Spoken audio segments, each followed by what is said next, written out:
Blood's about to spill, right wicked and brutal, and there ain't nobody gonna stop what's coming next, ya hear? So there he sat on that throne, the monarch himself, people standing all around him like they was frozen solid, when this white-haired fella started walking straight towards the whole mess. This guy in the long robe, he took a step forward, and wouldn't you know it, his hands was cuffed up tight, real tight. 2 knights was leading the old man along, dragging him like some kind of criminal off the streets of Southie. And all them people behind the fence, they just watched without making a single sound, not one peep out at anybody. The long-haired old man, he let out this sigh that could have broken your heart, sad as a funeral on a rainy day, and he trembled something fierce, thinking about the poison that was eating him up inside. He remembered the glass, filled with blue-violet liquid, looked like something the devil himself would have cooked up down in the basement, and he thought about how that poison, it distorted the flow of true magic running through his body, twisted it all up like a pretzel from downtown. The villagers and them knights, they all looked upset, faces long as a Massachusetts winter, and the man, he thought that if he hadn't taken that poison, hundreds of people under his protection, good people, they could have suffered something awful, maybe worse than death itself. The old man chuckled, actually chuckled right there, thinking it was quite funny in a twisted sort of way, you know? He saw the man in the golden crown, and he was saying that he understood the inevitability of this day coming round, but he continued to believe in his old friend, Golden Jackson Edward the last king, trusted him like a brother from the old neighborhood. How wrong he was, how absolutely wrong, and he imagined this fat man in golden robes and a crown, stuffed like a Thanksgiving turkey, and thought that his heir, Silver Jackson Edward, he had destroyed all traces of his father's reign, wiped it clean like it never even happened. The long-haired man was whispering something real quiet in the ear of the monarch, secrets and lies probably, and the old man thought that he was a great opportunity for the nobility to get rid of someone they didn't like. See, the king was a stubborn tyrant, almost impossible to deal with, harder than negotiating with the Union boys down at the docks. And that's saying something. The knight swung his sword at the kneeling man, and the old man thought that having taken the throne, this new king began to exterminate the most ancient families, the ones with real history and blood. They was just an eyesore to him, nothing more than trash to be taken out. He executed them for treason, called them traitors and backstabbers, and the old man looked ahead, thinking about what had happened way back when, cause as a child, this king was a kind and sweet child, innocent as they come. The blond man standing by the throne, he pointed with his hand, and ordered the criminal to kneel down, show some respect for the crown. The old man fell to his knees, hitting the ground hard, and the man waved his hand all dramatic-like, and said that Henry Morris was accused of treason, the worst crime you could commit. Did he admit his intentions to rebel against the imperial family? The gray-haired man remained silent, wouldn't give him the satisfaction, closed his eyes tight. The blond man, looking at him all superior, continued that everyone knew that the rebels should be killed or arrested, but the great and wise and magnanimous emperor, he offers the one who did it. But Henry's eyes widened sharp-eye, couldn't believe what he was hearing. The man didn't finish what he was saying, just stared at him, and Silver Jackson, and the man standing next to him, they looked at the old man with displeasure, like he was something they stepped in on the street. Henry resolutely shouted that his ears could not stand their lies anymore, wouldn't take it another second. The man's hair was scattered all wild, and he himself looked like a king, a real king with dignity, and shouted for them to stop this endless stream of garbage, and kill him already, get it over with. Silver Jackson trembled in amazement, actually shook, thinking that these eyes was just like his father's eyes, haunting him from beyond, and began to speak, cursing him out something fierce. The king pointed a trembling finger, couldn't even keep his hand steady, and ordered that he be killed immediately, right now, no more waiting around. The man in the brown cloak, he clutched his sword in his hands, gripped tight as a vice, and he frowned and apologized to Sir Henry, said he was sorry for what he had to do. The knight swung his sword through the air, and the old man sat there with his eyes closed, peaceful-like, and he thought that even if he died right here and now, nothing would change. The king and his entourage, they looked at him, watched like it was some kind of show, and the knight winced and brought his sword closer, blade gleaming in the light. The old man thought he could never forgive them, not in a million years, not if he lived 1,000 lives. Blood spurted out, spraying everywhere, staining the knight's face red as the sun set over the harbor, and the king and the others, they watched as the man fell down with a wicked smile on the king's face. Silver Jackson ordered his body to be fed to the beasts,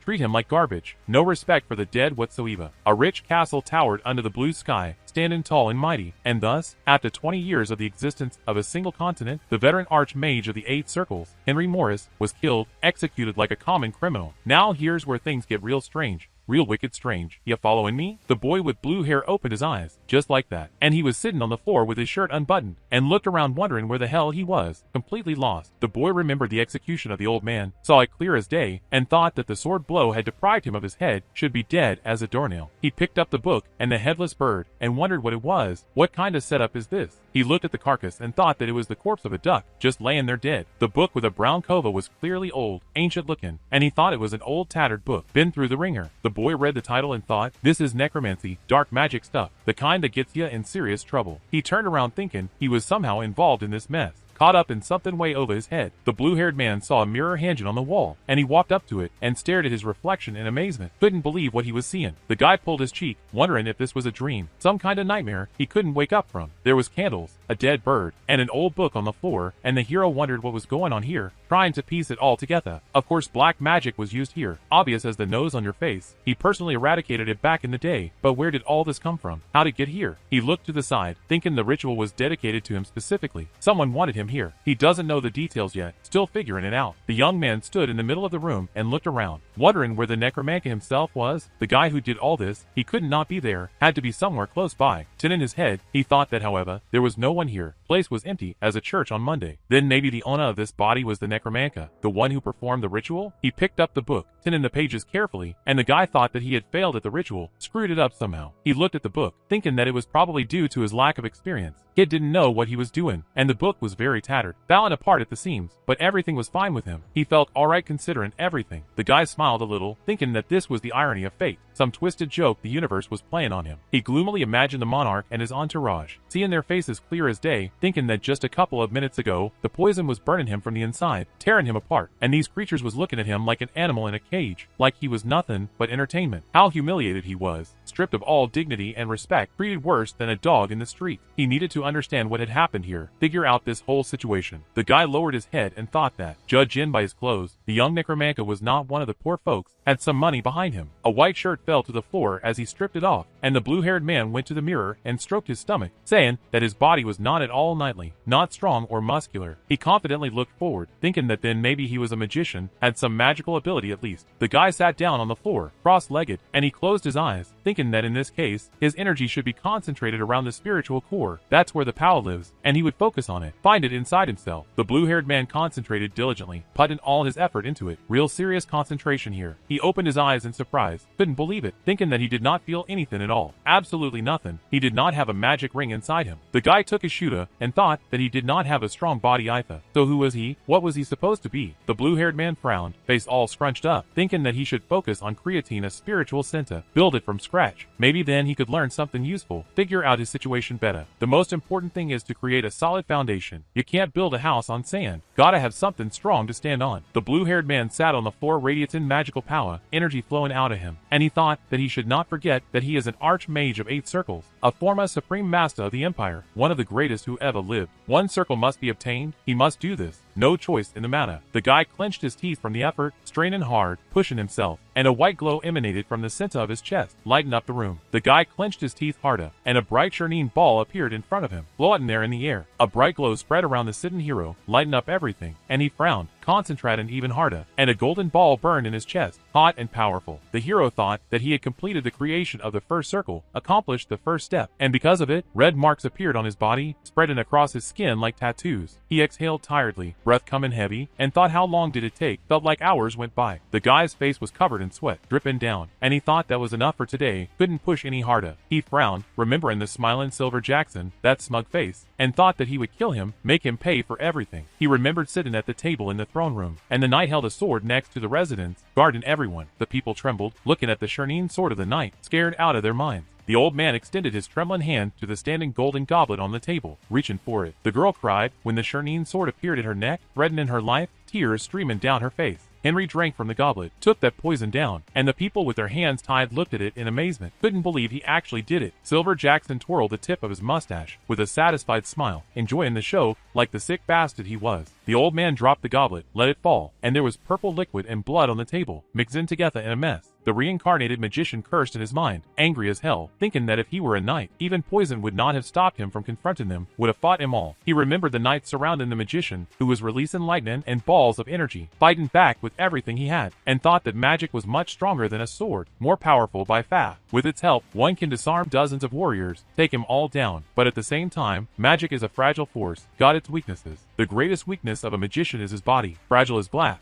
can't take a beating like a warrior can. The blue-haired man looked ahead, thinking that if he were stronger physically, the poison would not have harmed him, wouldn't have done nothing. He imagined a knight in a cloak with a sword, strong and powerful, and thought who knew that after death, he would admire knightly strength, respect it even. Now it is clear what this life will be dedicated to. He's got a new purpose now, a new goal to chase after. The hero touched the door handle, grabbed it tight, and he opened the door and looked around, going out into the corridor carefully, checking things out. The guy was surprised to notice a man sitting on the floor and sleeping, just passed out there, and looking at him, he thought that this guy was a servant, which meant he was not a commoner, had some status. The brunette was just sleeping away, snoring probably. The guy looked at him questioningly, raising an eyebrow, and he coughed, and the servant woke up, rubbing his eyes all sleepy, recognizing his master finally. The man stretched and yawned, not a care in the world, and the hero watched him get up slowly. The man, crossing his arms all casual, silently looked at his master, no respect whatsoever. The guy suddenly thought, what the hell is this? How's this guy acting? He looked at the standing man who was stamping his foot, impatient-like, and thought how he treated his master, like garbage, and he should be taught a lesson in good manners. Show him who's boss around here. The guy angrily looked at the servant and asked how he was behaving. What's your problem? The man looked at him and asked what, confused, didn't see the issue. The hero frowned, didn't matter, and the servant asked gloomily what was wrong with him. Did he not get enough sleep or something? What's the big deal? He was surprised when the guy approached, getting right in his face, saying that he was the one who did not get enough sleep, and kicked him in the knee, hard as he could. The servant fell to the floor screaming, holding his leg, and he held his injured knee and screamed why. What did he do to deserve that? The guy glared at him, eyes burning, and asked if it was not enough, you want more, and kicked him in the head, knocked him good. The brunette winced, holding his cheek with his hand, face hidden like hell. The guy glared at him, thinking that his own servant was ignoring him, showing no respect at all. The brunette, holding his cheek, turned to him slowly, scared now. The hero frowned, thinking that they would just look at him differently now, show some respect finally. The man silently turned away, and he worriedly thought that the master had become smarter or something, changed somehow. This ain't the same guy. Bowing to his knees in a bow, respectful now, the servant said that he had committed a terrible sin by offending him. Let him forgive the stupid slave. He's begging here. He raised his head when he heard the order to look him in the eyes. The guy put his hands on his hips, standing tall like an angry tiger, and said that this was the last time, the final warning. If something like this happens again, his hand will not tremble, and he will kill him. No hesitation whatsoever. The man bowed and said that yes, he promises this will not happen again, never again, he swears it. The blue-haired man exhaled, breathing out slow, thinking that this was enough for now, made his point clear. He turned away, folded his hands behind his back all casual, and asked what day it was today, what's the date, to which he received the answer that it was the 6th, just that. The guy turned around with a displeased hiss, not satisfied with that answer at all. The man apologized in fear, scared he messed up again, and added that he wanted to say that it was July 6th, yet 20, according to the imperial calendar, that's the right date, boss. The magician's eyes widened in amazement, couldn't believe what he was hearing, and he thought, so it turns out that a day had passed since his death, just one single day, that's all it took. Glancing sideways at the man standing there, the hero asked his name, straight up, to which the servant replied that it was Henry Morris, same as his. The guy turned around in amazement, spun right around, and asked what he said, repeat that. The servant scratched his head in surprise, confused as hell, saying that his name was Henry. Was something wrong with that? Did he mess up again? The hero looked at him hard, and asked what his father's name was, needing to know. The servant replied that the Baron's name was Hans Morris, that's who runs this place. The guy looked away, thinking that fate was such a thing, such a twisted, wicked thing, plays tricks on you when you least expect it. The servant looked questioningly at the blue-haired man, wondering what's going through his head, who thought that at least the name had not changed, which was not bad, could be worse. He imagined the brunette with a sword in his hand, a warrior, and thought that Baron Hans, a hero of the Unification War, received his title for his military merits, earned it with blood and sweat on the battlefield. The boy lowered his head, thinking deep thoughts, thinking that he was not born into a baron's family, neither a noble with generations of history nor a commoner scrambling for scraps. Henry sat at the table leafing through the book, page after page, and thought that after looking at his family tree, he found nothing about this family, no great history or legends. He imagined a man in a blue suit and a silhouette standing behind a girl, shadows and memories, and thought that his father had never been interested in titles and fancy words, and his mother had died in childbirth, never got to hold her baby. The eldest son still showed promise, but never achieved anything in life, went nowhere fast, perhaps due to a lack of talent, perhaps due to insufficient willpower, just didn't have what it takes to make it. He imagined the silhouette of a blonde boy and a woman standing behind him, another family, and thought that only the second son, Mrs. Morris's boy, Kevin Henry's half-brother, had any chance of success, any real shot at making something of himself. The mage frowned, face all serious, thinking is that why he got involved with dark magic, desperate moves, to surpass a bastard, his own half-brother? He decided that was stupid.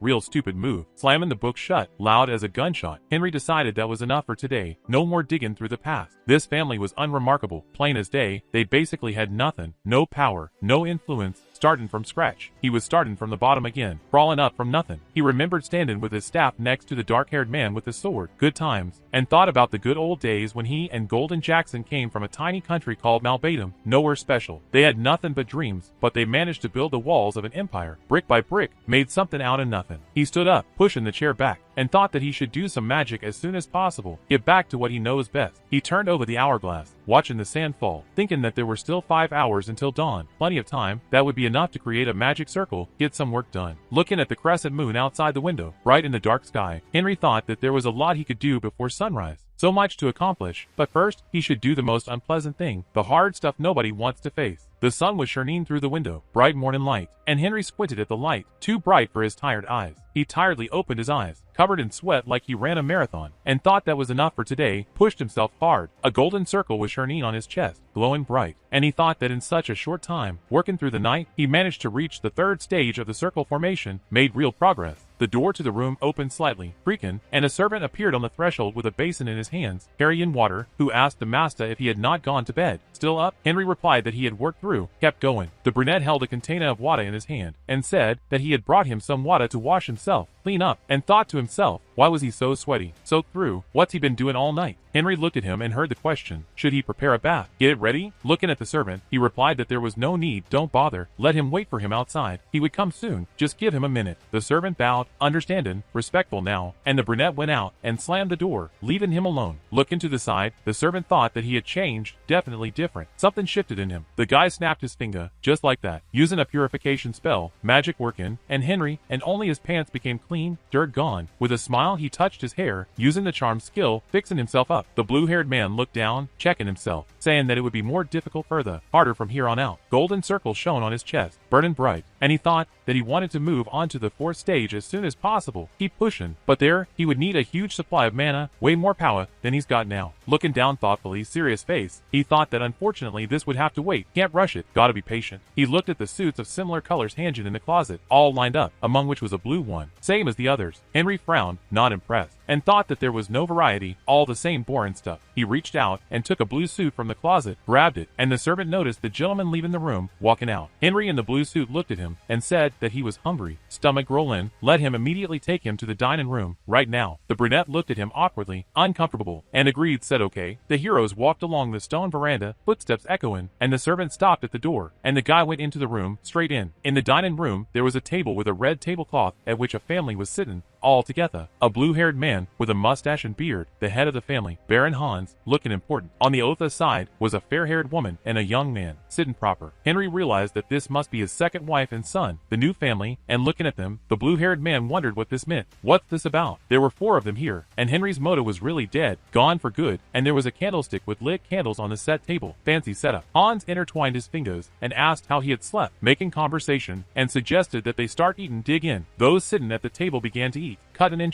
Win, and Henry looked at the dish on his plate, examining it, and thought that even though this family had never moved in high society circles, weren't fancy folks, he thought with a smile that they knew a lot about food, pretty good. Of course, this was not what he had eaten before, back in his glory days, but it was also not bad, decent enough, could be worse. He heard sounds and looked up, ears picking up something, wondering what it was. What's that noise? He did not even know the basics of etiquette, the simple manners, and he watched the blonde eat noisily, loud as a construction site, and wondered if this was normal for the Baron's family. Is this how they do things? Eaten like a pig at a trough? The fair-haired man raised his head when he heard the guy call his name, got his attention. Henry looked at him straight and said that he asked him to eat more quietly, keep it down, and be careful throwing food around, making a mess. Kevin laughed, thought it was funny. A skin what? What's the problem? Henry watched with displeasure, annoyed as hell, as crumbs flew into his plate, disgusting. Putting a fork in his mouth, food hanging out. Kevin asked his brother not to tell him how to eat. Mind your own business. It looks like someone got up on the wrong side of the bed. Bad mood, let him stop it. Doesn't suit him at all. Henry put the spoon on the table. Done with this, thinking that he didn't want to eat anymore, lost his appetite completely. He wiped his mouth with a napkin, cleaning up, thinking that he needed to be more patient, control himself, can't lose it here. His father was cutting a piece of food on his plate, knife and fork working, and asked if they had already decided which of them would go to the combat academy. Big decision coming up. The guy with a napkin over his mouth thought about it. Combat academy, what's that about? He imagined the students with training swords, swinging away, and thought, I don't know, they haven't come to anything yet, no decision made. And yet the combat academy is a good choice, could work out. He imagined a young man with a muscular body, all ripped up, and thought that if he trained there, worked hard, he would be much much stronger by the time he graduated, way more powerful, and his body would be many times stronger, built like a brick house. Looking ahead, eyes focused, Henry thought that it would take too much time, years wasted away, during which he could create a lot more circles, advance much faster. At least here, he wouldn't need years of training, could do it his own way. Kevin turned to his father, getting his attention, and said that there was nothing to think about. Obvious choice. He would go to the academy, that's settled. Let him think about it. He had a much better chance of succeeding there. He's the right guy. Hans agreed, nodding along, and turning his gaze to Henry. Asked if he wanted to say anything. Speak up. The blonde chuckled, smiling like a jerk. A skin, what difference did it make? Who cares? A person like him was of no use to anyone,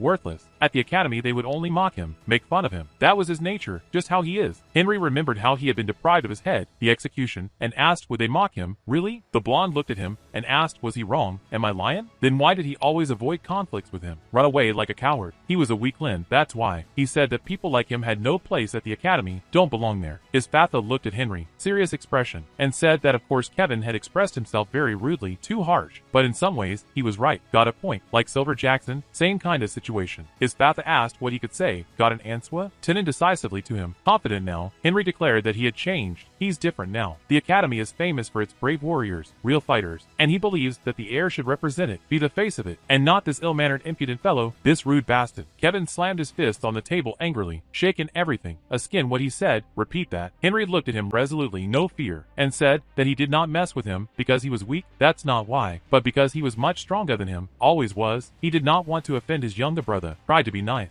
The whole family froze silently, not a sound, looking at the guy like he grew two heads. And then his father, stepmother, and stepbrother laughed loudly, cracking up, thought it was the funniest thing they ever heard. Henry was embarrassedly silent, just stood there, and the blonde wiped away tears from laughter, can't stop, and asked if he thought his jokes were going too fast. The blue-haired frowned, getting serious, and thought first the servant, then his own family, they were humiliating him, treating him like garbage, no respect at all. The father looked at the guy and said that Kevin was right, he's got a point, let him not joke like that anymore. Cut it out, what's wrong with him? The hero replied that he was not joking, dead serious. If the guy was so confident in himself, so sure, maybe he should let them fight, settle it. Hans looked at his son and said that he thought it could be done all right, but was he sure he wanted to, really want to do this? Henry looked at him resolutely, no backing down, and said that yes, absolutely, if he was not busy, free right now, he would like to ask him to watch their fight, be the referee. His father said with displeasure, not happy about it, that if he really wanted to then fine, let's do it, but don't come crying after. The stepmother frowned, worried look, and heard them say go to the training ground, let's settle this. Kevin laughed arrogantly, cocky as hell. Henry looked at him with a smile, calm and collected, thinking that he would teach him a good lesson, show him what's what, knock that attitude right out of him. Spectators and men of the Morris family gathered on the training ground. Crowds for men want to see the show. Kevin threw the boy a training sword, tossed it over, telling his older brother to hold it. Catch. Henry grabbed the sword by the hilt, caught it clean, and he twirled it in his hand, testing the weight, thinking that this wooden sword weighed almost as much as a real one, hefty piece. He looked at it contentedly, satisfied, and decided that it was not bad. Good balance, this'll work. The servant put his hand to his cheek, leaning in, thinking that this was interesting, wicked curious. He had changed, and maybe he would finally defeat Kevin, turn the tables. The boys looked at Hans, waiting for the signal, who said that the rules were simple, easy to follow, the one who makes the opponent surrender wins. That's it. But they should not forget that they are brothers, family, don't kill each other. The man waved his hand, big gesture, shouting for them to begin, start the fight. Kevin looked at his brother with a smile, smug grin, and said that he would give him the opportunity to strike first, ladies first, looking at him all superior. Henry said that this was great, perfect actually. A glow appeared around his leg, magic flowing, then the whole mage glowed, body lighten up, using the skill of increasing strength, increasing agility, and accelerating reflex, powering up. Henry thoughtfully looked ahead, calculating, thinking that even though his magic wasn't as strong as before, not at full power, it was enough to take down this little guy, more than enough for this punk. Kevin was surprised to see the guy jump high into the air, flying up. What the hell? A gloomy Henry was approaching the blonde, coming down fast. And the younger one screamed in fear, terrified, when the blue-haired man swung his sword, coming at him. The swift blow touched the wooden sword, connecting hard, leaving a bright mark, cracking sound. Hans along with the Others looked at this in amazement, couldn't believe their eyes, jaws dropping. Kevin clenched his teeth, straining, and Henry reached out to him with his hand, grabbed the guy by the throat, choking him, and then kicked his leg, swept it out. The blue-haired man easily knocked the blonde man to the ground. Slam. Kevin was trembling, shaken all over, lying on the ground like yesterday's trash. He saw his brother swing the sword, blade coming down, standing over the guy dominating, and thought that it was time to finish this. End it right here, right now. The blonde covered his head with his hand, protecting himself from the blow of the wooden sword coming down. Gonna hurt bad. Henry gloomily advised him to be careful, warning him he didn't spare his bones at all. No mercy here, he would break them, snap them like twigs. The blonde winced, whole body tense, covering his head, scared out of his mind. His Mota grabbed her husband's hand, desperate, and screamed for him to stop immediately. That's enough, he's gonna kill him. The dumbfounded Hans agreed, shocked at what he's seeing, and exclaimed his son's name, Henry. Henry hit the guy with a wooden sword, whack, and the man screamed that it was enough. Stop it, he would kill him. Didn't he understand? Can't he see? Hearing his name called out, the blue-haired man stuck the wooden sword next to the guy curled up on the ground, right there in the dirt, and turned into the Othas, all watching in shock. Henry asked if he still had anything to prove. Got something to say now? The amazed family members looked at him, mouths hanging open, and Hans said no. Straight up, he was right. Can't argue with results. Looking at him, the blue-haired man said that then it would be better if they returned to this conversation tomorrow. Talk about it when everyone's calmed down. He headed for the exit of the training ground, walking away confident, asking permission to leave them, being polite about it. A trembling Kevin lay on the ground, beaten and broken, and the servant with a bandage on his cheek looked at him, thinking that this was incredible. Couldn't believe what just happened. Unreal. He watched in surprise as the boy left, walking away like nothing happened, cool as ice. There was a plate of bread on the set table, simple food, and he said that he had seen it all with his own eyes, witnessed the whole thing himself, and one of them looked at him and said, come on, no way, is that even possible? How could this Henry defeat Mr. Kevin? Doesn't make sense. He was much stronger than his older brother, always was. He had been training for much longer, years of practice. The servant exclaimed that he was thinking the same thing, couldn't wrap his head around it, and turning to the brunette with a mug in his hand, he asked Bolton to confirm it, back him up, since he was there, saw it himself. The man said that Koa was telling the truth, no lie. Kevin had no chance at all, got destroyed out there. The servants looked at each Otha in amazement, passing glances. Had Mr. Henry really been hiding his strength all this time, keeping it secret, playing them all for fools? At that time, meanwhile, the magician was sitting in a bathtub with hot water, relaxing his muscles, and he looked at his hand, examining it, and thought that it was not the worst body after all, could work with this. There was even some predisposition to magic, natural talent buried in there. He clenched his fist tight, determined, and thought that Henry was too lazy to achieve anything, wasted potential. He was already 20 years old, but there was no foundation in it. Nothing built. Was terrible, pathetic really. It's time to take matters into his own hands, take control. Henry stood up from the bathroom, water dripping off him, and thought about the 4 circle, next level up. He would try again,